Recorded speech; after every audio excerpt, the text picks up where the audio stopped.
Hopefully this is better than the sand sculpture. I really would like something for people to look at since I'm not exactly ready to start messing around with Streamlabs and that kind of thing. I do have a cough. I've been sick since February 7th, and I have this little nagging cough that won't go away, so just bear with me, please. Tonight, I would like to talk a little bit about Aaron Smith-Levin, A-Aron. Why didn't you answer me when I said A-Aron? Because it's pronounced Aaron. You done messed up, A-Aron. Everybody knows A-Aron. Is this thing going with my voice? No. I thought it was voice activated first. No, it's not. Oh, and now it's off. Oh, what is it doing? Oh my goodness.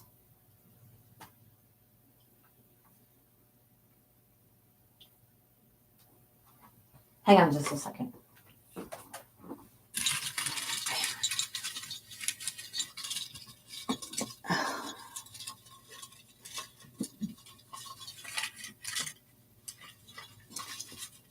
Oh, Lord.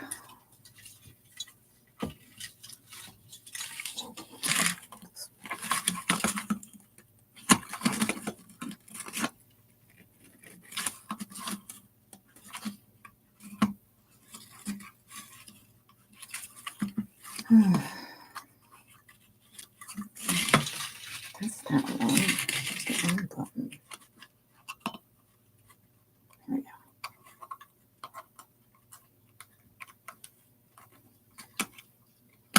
All right. How about that? That's a little better. Okay. Oh, now what is it doing?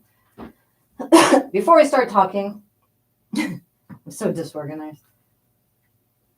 I would just like to ask for your help and assistance in finding my uncle's murderer or murderers.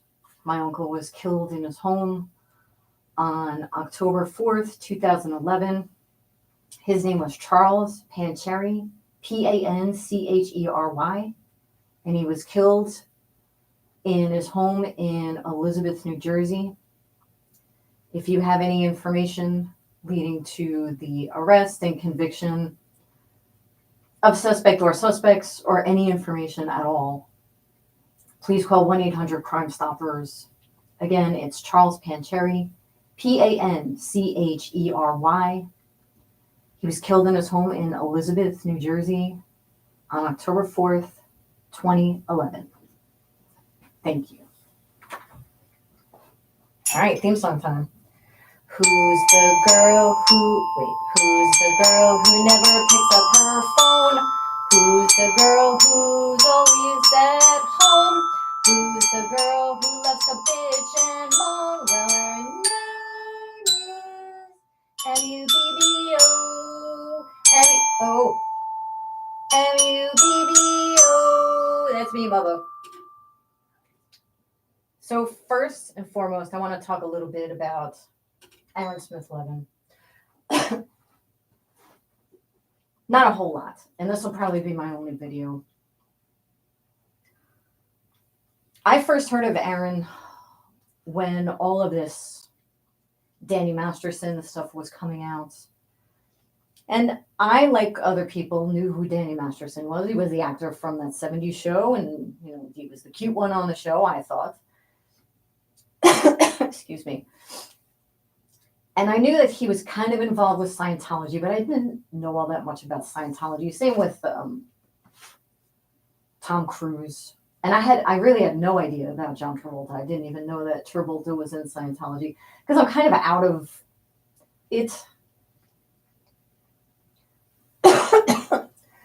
But Aaron Smith-Levin's video came across my feed, and I started watching it, and I knew right away that he had been in Scientology or he was involved in something just by the way that he spoke. I am familiar with cults and cult behavior.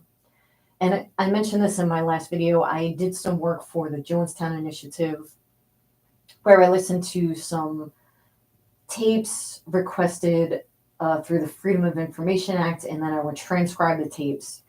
And I got to know the names and the voices of many people in Jonestown. And I watched a few documentaries about Jonestown. I know about cult behavior and the way that people act. Now, I was watching Aaron talk about Danny Masterson, and there are a lot of creators out there that don't seem to like Aaron all that much because they think that he has become a cult upon himself, right? He's created this little group of his little simps, and you can like them. I mean, there's nothing wrong with liking Aaron. Gosh, I got something caught in my throat.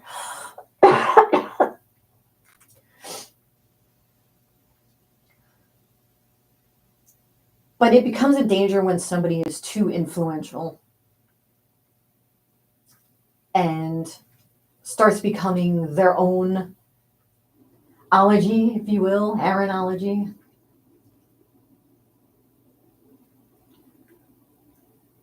I try not to watch too many other people, other creators talking about Aaron because I didn't want to get my opinion swayed by what they were saying. I tried to just listen objectively and form my own opinion on all of this stuff with, Jenna and Danny Masterson. And I remember watching Aaron this one day, and he was talking very passionately about something. He was getting very angry about it. Excuse me, I feel like I'm going to cough.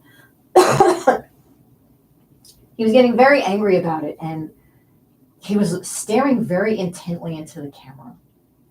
And I remember thinking, this is before I knew anything about Aaron personally, really. I was just, watching his Danny Masterson videos and whatever else he was talking about on Scientology.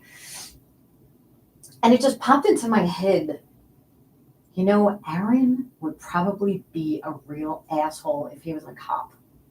And I don't know what made me think that. But the more I got to know about him, the more I started to think that maybe there was more to him. And I remember his talking one day about this incident that happened, I think it was in LA, about a woman in a hotel room, and she got thrown into a building. She was jumping on him at the bus stop.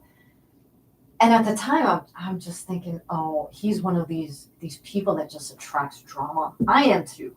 I attract weirdos. I attract drama, And he went on, he talked about it, he laughed about it, how ridiculous it was. And I didn't know who he was talking about. I do know now. I know the story behind that now. Because she's come out and told her story about Aaron. And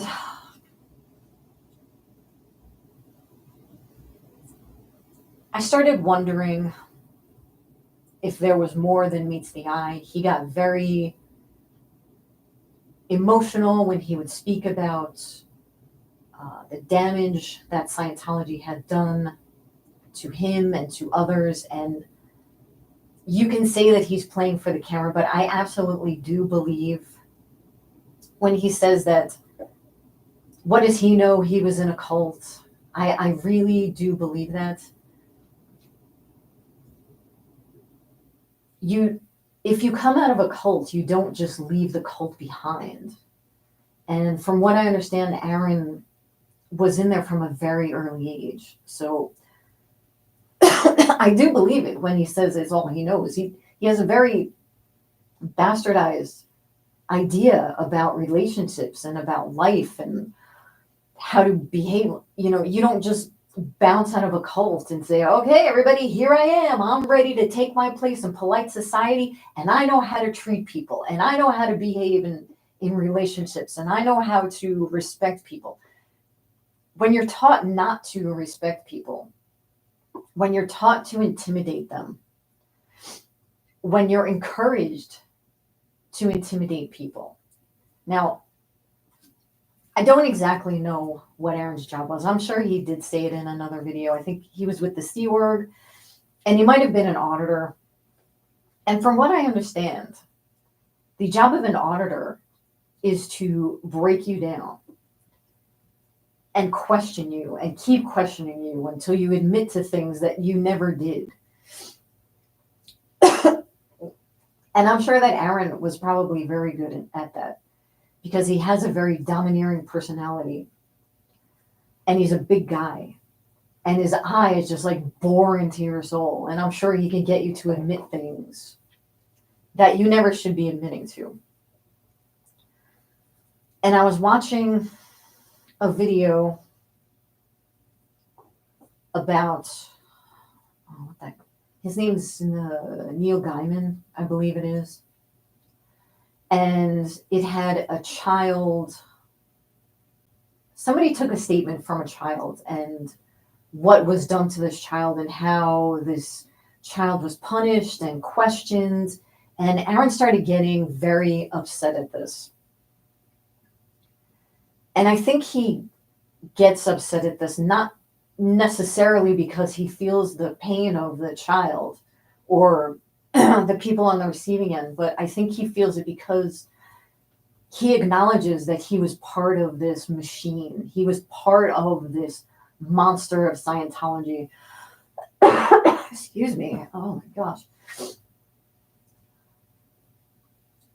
And I think it really hits home for him. And I think that his getting upset is very genuine. And I don't think, if you weren't in a cult, I don't think that you can really understand that it's not acting. I was not in a cult, but as I said, I do understand cult behavior and what happens to people and how damaged they are. And I think that he and Jenna, I think they could be good together, but they're dealing with their own damage. And I'm not sure if it's trauma bonding or you suffered through this and so did I. Let's try to get out of it together. I'm not sure if that's what it is, but sometimes it takes a really long time to get over the trauma of being in a cult. And for some people, they'll never get over it. And Aaron even stated, and I think this is important, not to use him as an example of how to have a relationship. I really do believe that. And I think he knows that he is a colossal asshole sometimes. But he makes no apologies for it. He just says, I was in a cult and this is what was done to me. And I believe him when he says that. That's not an excuse to treat people the way he's been treating them. It's not an excuse to scream at people. But he might have all of this trauma inside and not know how to express it because he was never taught how to express his feelings. Again, I'm not making excuses. I'm not saying I'm a simp. I'm watching, I'm observing and reporting what I see, right? So I started thinking about Scientology itself. And the best way I could come up with what it is, I started to look at it as in Dante's Inferno, the 9 circles of hell. So the middle circle, the one right in the middle, is Scientology itself. And then the next circle out from Scientology are the devout followers. The next circle are people still in Scientology, but they have one foot out the door, the moles. the ones who report what's going on, they gather information, and they pass along information to people on the outside, who then have more ammunition against Scientology. I would probably put, until recently, I would probably put Relatable Reese, and I'm going to talk about her in a second. I would put her in that circle. And then the next circle are those who made it out of Scientology and are now advocates to get other people out. The next circle would probably be friends and family who have never been in Scientology, but maybe they have a family member in Scientology who they're trying to get out, but they have no personal experience with it. And then the last circle would probably be people like me on the outside, never been in Scientology. I don't know anyone personally in Scientology. And the creators who are reporting on Scientology from the outside.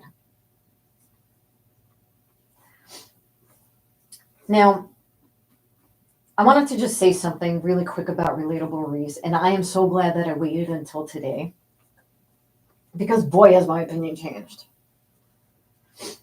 Not to get too much into what she's going through, she was incredibly brave,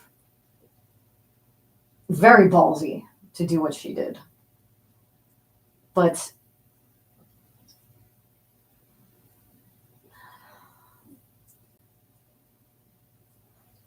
I know that she got engaged. And I don't remember how I heard about it. I think somebody mentioned it in a chat or something, or on someone else's video. So they mentioned that it happened on New Year's Eve during her live stream. And the live stream was still up. And it was nicely timestamped so that you can find the engagement part easily if you wanted to. So I started watching a little bit of it, and then I slowly, scanned over to the engagement part. I don't know much about this person.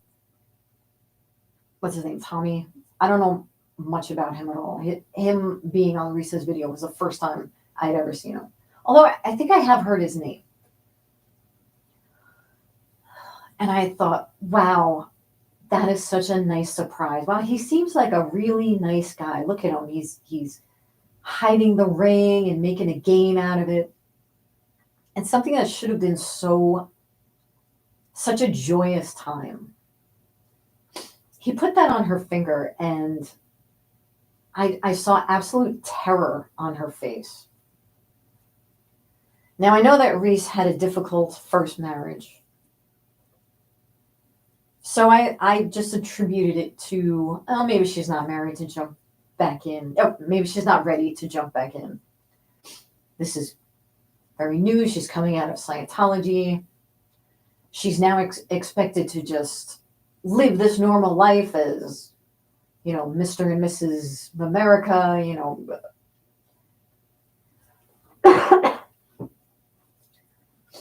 have a normal existence away from cults and just live a normal life.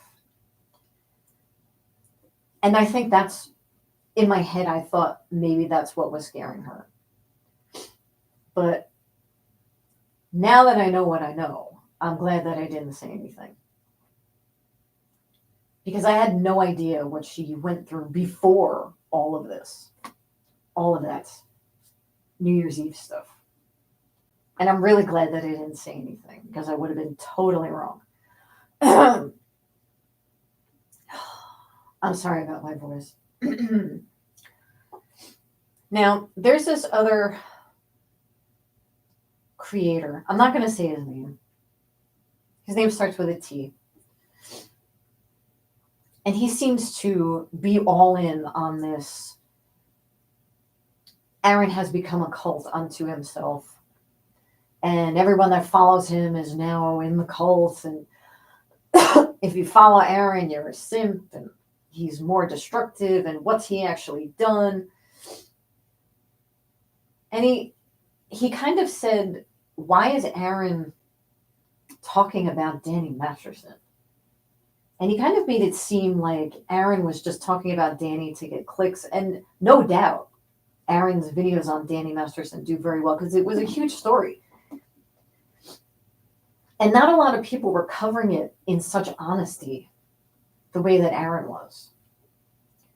And this guy was insinuating that Aaron was out before any of this Danny Masterson stuff started. And what does he really know about all this? And I started thinking, well, that might be true, but honestly, if it wasn't for Aaron, I would never have known that Danny Masterson was such a monster. Like, I've never seen someone talk about the inner workings of Scientology as much as Aaron has. Like, I really appreciate that he's done that. Good Lord.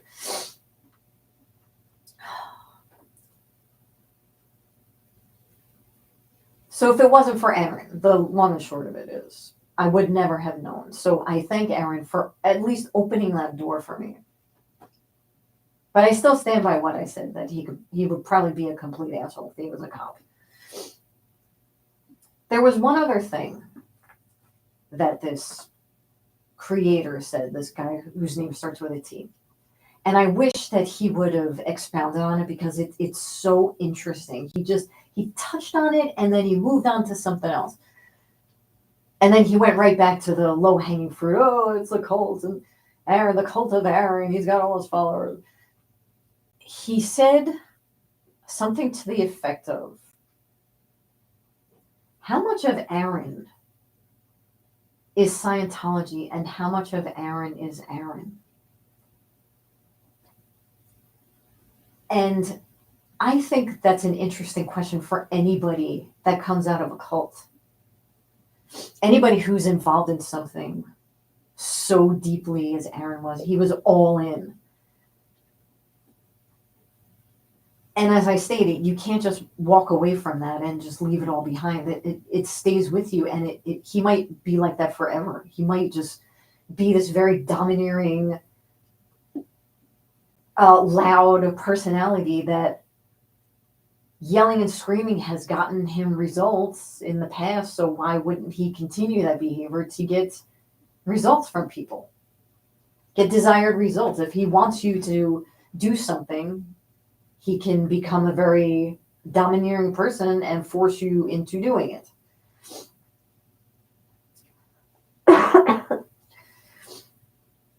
So that's really all I have to say about Aaron. I thank him for opening that door.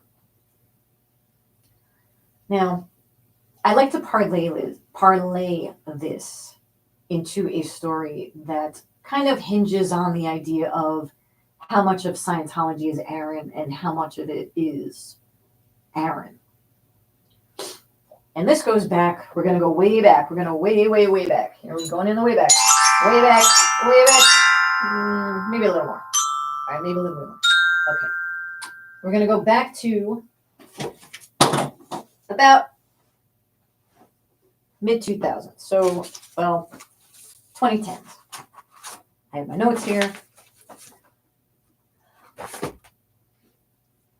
All names are changed to protect the innocent and the not so innocent. But for the sake of consistency, any name that I mention, that person will have the same name in every story because some of these stories slightly overlap. So for today, we're talking about a person I worked with named Ben. And Ben worked at a company where I just started, and he was a very strange personality. He was very unique. To this day, I've still never met anyone like him. I think he had a touch of the OCD. He was very friendly, very nice. He had some strange quirks, but if you asked anybody, people would say, oh, that's just Ben being Ben. It's just how he is, how he's always been. He was there longer than I was. Longer than, he started a few years before I started. So he was already,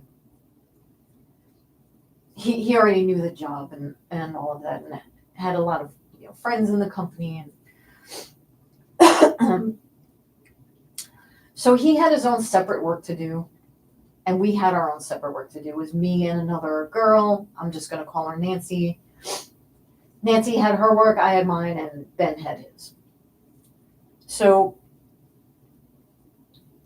I started noticing these little quirks and habits that Ben had. For some reason, he and I would find ourselves always sitting next to one another or around each other. Either his desk would be in front of mine or in back of mine, or we would be side to side. So I got to observe him every single day and the things that he would do. The first thing I noticed, this is going to be like out of order, but he never drank coffee. Not so unusual. No tea, no nothing like that. He would drink Coke only and water. And then every day for lunch, we had a cafeteria. He would call down to the cafeteria and have them make his lunch, and you got the same thing every day. And I'm talking every day. Every day. And even when we were going out for lunch, if we had a department meeting or we were going to a restaurant, he would call the restaurant to see if they had what he liked, his one favorite thing. If they did not have it, he would stop on the way, pick up the item that he liked, eat it, and then come to the restaurant for the meeting and just like sit there and have Coke. But it had to be Coke, not Pepsi. If they didn't have Coke, then he had water.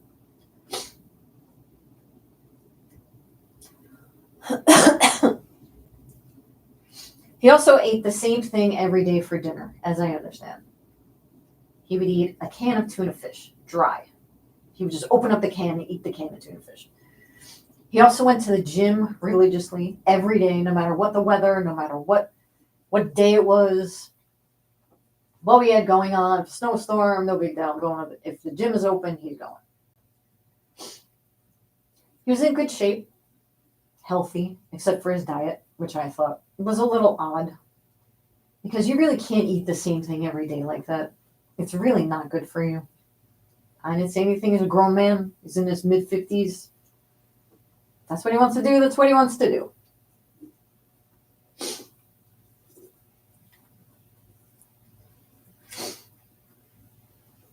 He would also never eat leftovers.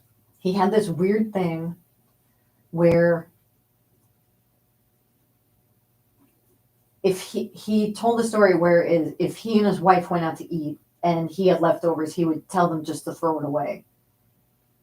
Because leftovers are used food. Like, you don't re-eat it. You don't take it home. It's done and over with. That's used food. We got such a laugh out of him. But I think he was dead serious. He would also only go to restaurants that had free refills of Coke. So his wife wanted to take him out for his birthday, and he wanted to go to a fast food restaurant. And she's like, "Are you sure you want to go here?" And he said, "Yes, I can get the one item that I like, and I can get free refills." He loves free refills. Whatever.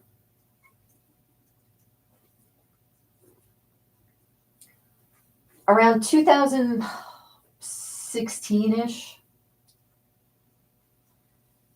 they started to introduce a work from home program at our office, because really there was no reason to come in.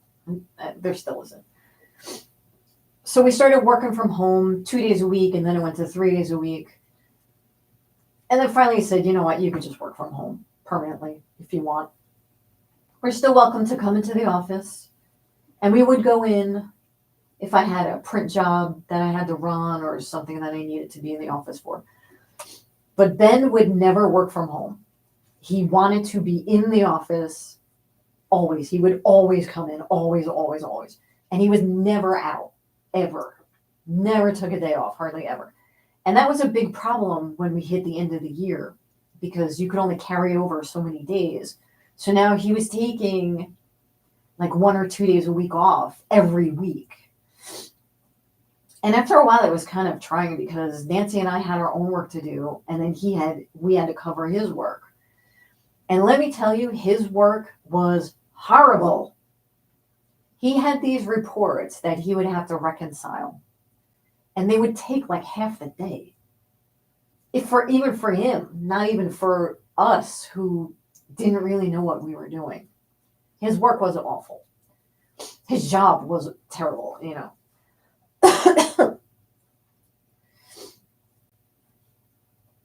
So this went on for a while, this arrangement of working from home and coming into the office, work from home, we moved offices twice, and he and I found ourselves sitting across from one another. And this was now heading into 2020, so very early in 2020, right about when COVID was going to hit, like right there.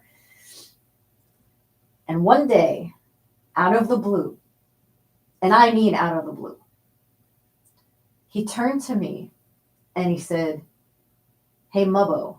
I said, "Yeah." He says, "I think I have mesothelioma." Like, mesothelioma? That's a weird thing. It's like he said, "Hey, Mubbo, I'm going to go to Burger King for lunch today." Like, it was just so casual, like out of the, "I think I have mesothelioma."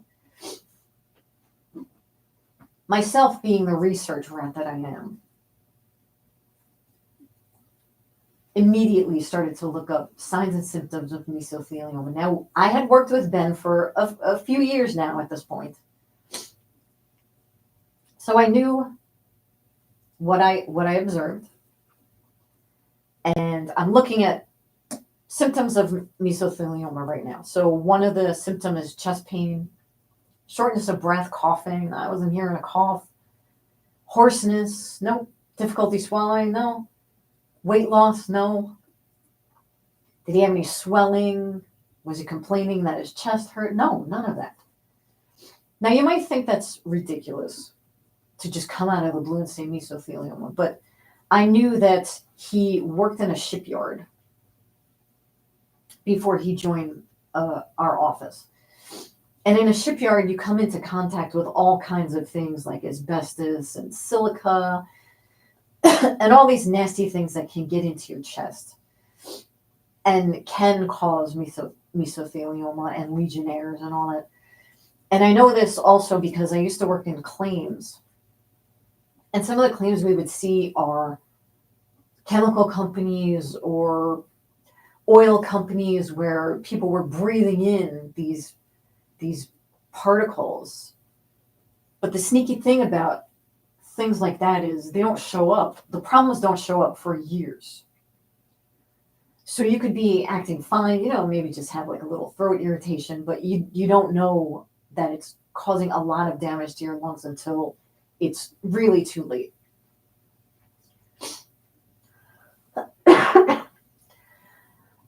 So I told him, I said, what makes you think you have mesothelioma? And he just said something to the effect of, I don't know, but something isn't right. I don't feel right. And I says, well, I'm no doctor, but I'm not seeing anything that tells me that you have mesothelioma. He's like, I got to go to the doctor. And men, they never go to the doctor. So I got to go to the doctor. So now we're in COVID time. We get an announcement. Nobody's to come into the office. Everybody has to work from home. Well, let me tell you, Ben was not happy about that because that really threw a wrench into his day because now he couldn't call down to the cafeteria and get his favorite, lunch item. The gym was closed, that kind of thing. And we're all working from home, and I get a call from a person who works in our sister department, if you will. And she says, I just called Ben to ask about this one process that he works on because I wanted him to train me on it so that I could assist if he's out. Because I know that, she knows that Nancy and I are busy and she could jump on and help. And I said, that's great. And she says, but when I called Ben, he says that he couldn't remember how to do it. And I says, couldn't remember. He does it every day. Just about every day. It's a report that comes. Well, I says, maybe he just doesn't want her help. He's one of these workers, I'm sure everybody has one at the workplace, where they have their work and that's all they want to do all day. They come in, they do their work, and they go home. He was very territorial about what he did and his supposed task that he was in charge of. But I got to tell you, if an extra project came into our department, he was all over it. Like he was the first one to jump in and help. So he was just very territorial. So that was my first thought. Maybe he just doesn't want her to help. Like he's got it, between me and Nancy, we'll work it out. He doesn't want to share his tasks. Okay. I told her, why don't you ask him again? Why don't you give him a few days and then ask him again? Okay. I never heard back. I have to get a drink. Hold on.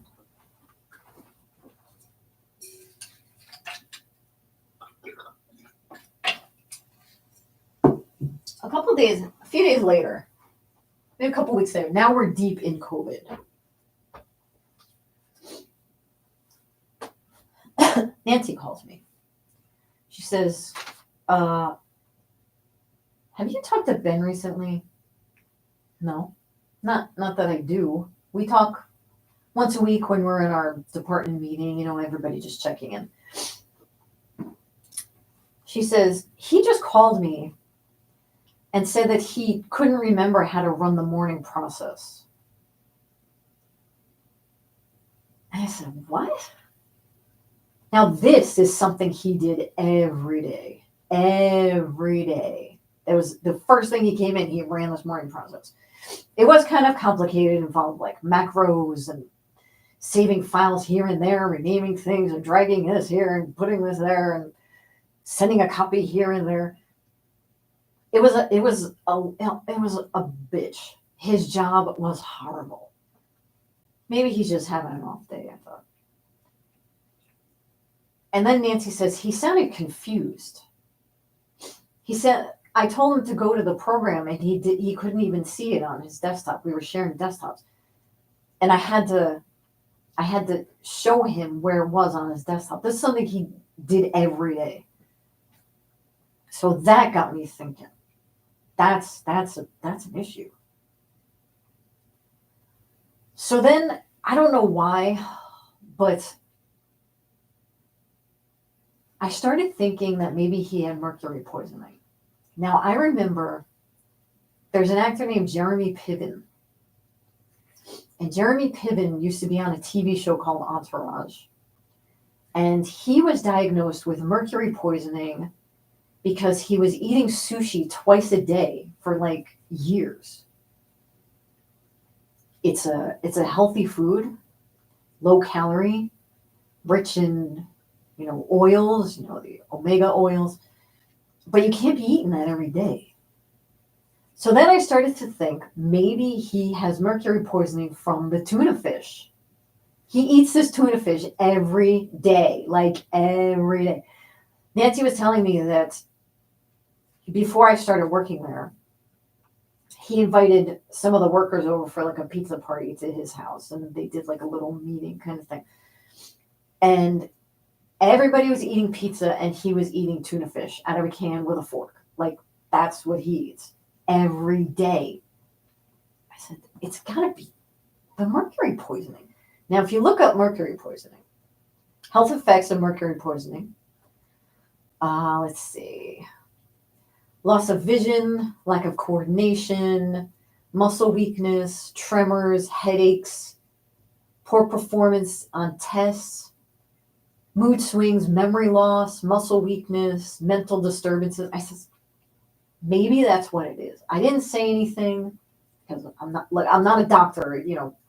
Dr. Google is not a doctor. So then I says to her, well, what did you say to him? And she says, I helped him run it. And then he says, okay, I'll try again tomorrow. I got to go to the doctor. So maybe he was going to the doctor this time. So now we're still in COVID. Nobody has seen each other in a couple of months now. All of a sudden, our supervisor calls a meeting. Everybody in the department. And she says, I have something I need to tell you. Ben is going to be on medical leave. He's going to the doctor, and he's getting evaluated. And that's all she says, because it's a health thing. You can't really ask too many questions, but he's our friend too. So of course he's more than just a coworker. We've worked together for 10 years at this point. He's more than just a coworker. So it was up to Nancy and I to handle his work. We actually did bring in that other person from our sister group, and they took some of the work away, and we got it all nicey nice. And then she calls another meeting, our department manager. But this time it's just me and Nancy on the call. And she says, I just talked to Ben's wife, and she said that it's okay to share this with you. Okay. Ben has a glioblastoma in his frontal lobe the size of a grapefruit. And I'm thinking, oh my gosh, that's why he couldn't remember anything. And then I started thinking back to all of his little quirks and all of his little routines and his little OCD and all of his, his work and eating the same thing every day. And he got very upset if it didn't go. And I just started thinking, how much of that was the tumor and how much of it was Ben? How much of that tumor was responsible for his actions and how much was Ben? And I just wanted to make that comparison because when the streamer said that about Aaron, it immediately triggered the story. So that's it for now. It's almost 44 minutes. I'll be in the stream now. Till next time. Good night, Mrs. Calabash, wherever you are.